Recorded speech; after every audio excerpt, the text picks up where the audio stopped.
And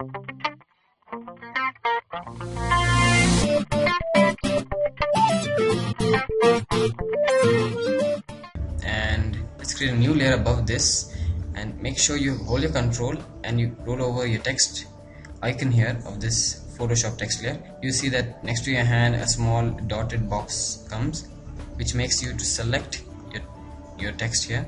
Once you've done that, let's cut off a half part of the text selection here. So the best way to do that is using the pen tool. Make sure you have your pen tool selected, and make sure you have paths checked on, not shapes, and just click here and drag on the right words.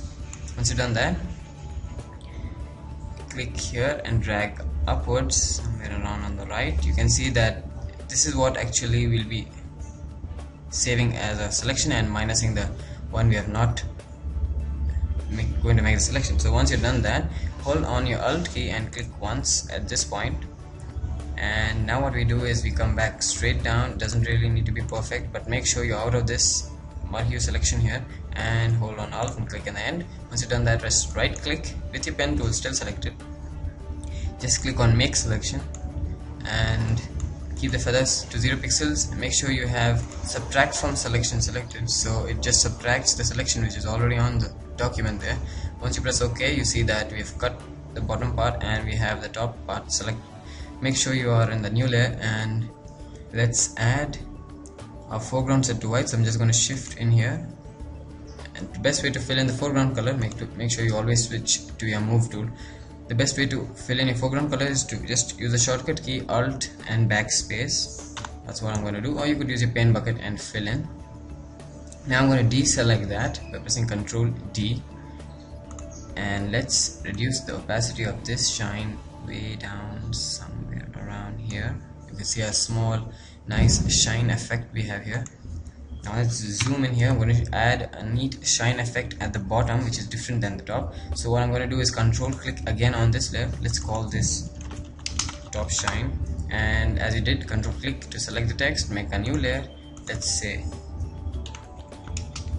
bottom shine, and with your gradient tool selected, let's switch our gradient to the white and transparent.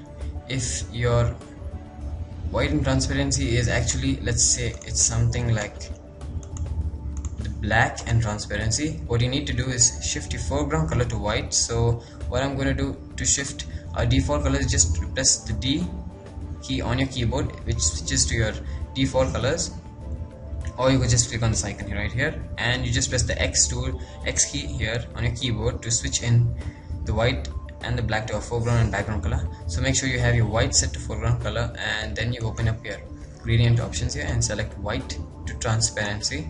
Once you've done that, let's just hold on your shift key and click and drag up straight a bit. Make sure you don't have radial selected, so let's switch back to linear and something like that. That looks cool. Control D to deselect, and you see a beautiful shine there. Let's change the blending mode of the bottom shine to something like soft light.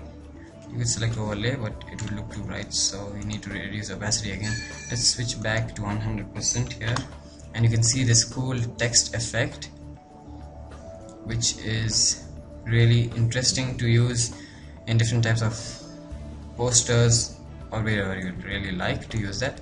So I hope you found this tutorial really useful, and I'll be showing you a next tutorial using the same text to add a reflection down, which is also a really easy option, and you can still find my reflection tutorial on the website address, which is tut.studiodesigns.com.